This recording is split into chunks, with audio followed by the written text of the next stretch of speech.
Narito ang 10 sikreto na hindi mo pa alam tungkol sa idol mong si LeBron James, magugulat ka. Pero bago ang lahat mga par, baka pwedeng pa-follow ng ating page at pa-like and share na din ng video at baka ikaw na yung isa sa mapili ko para sa ating pag-giveaway jersey. Salamat! Una, ambidextrous shooting. Bagaman kaliwete si LeBron sa pagsulat at paggawa ng karamihan sa mga bagay, ginagamit niya ang kanyang kanang kamay sa pag-shoot o shooting form sa basketball. Pangalawa, pre-game ritual. Bago maglaro si LeBron sa court, mayroon siyang ritual na kinakaing pagkain, tulad ng peanut butter at jelly sandwich, upang mapanatili ang kanyang focus at energy sa game.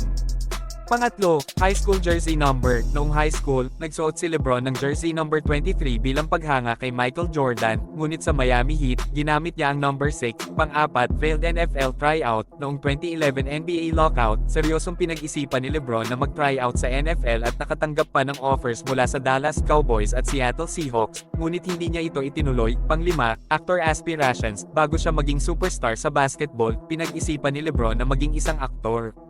Mahilig siya sa drama class noong high school at nais niyang subukan ang kanyang talento sa pag-arte. Pang-anim, LeBron and the Godfather. Malaking tagahanga si LeBron ng pelikulang The Godfather at napanood na niya ito ng higit sa 10 beses. Madalas niyang banggitin ang mga linya mula sa pelikula para sa inspirasyon. Pang-pito, superhero dreams. Gustong-gusto ni LeBron ang mga superhero, at kung magkakaroon siya ng kapangyarihan, nais niyang maging invisible. Mahilig din siya sa mga pelikulang Marvel at DC, kaya nga nung sa Olympics siya si Captain America. Pang-walo, sleepless nights.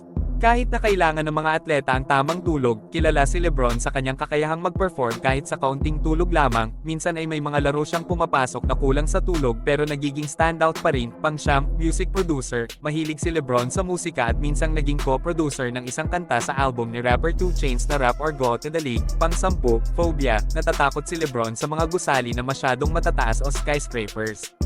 Hindi siya komportable sa mga matataas na lugar at iniiwasan ang pagtingin mula sa mga bintana ng matataas na gusali. Yun lang, Batsy na.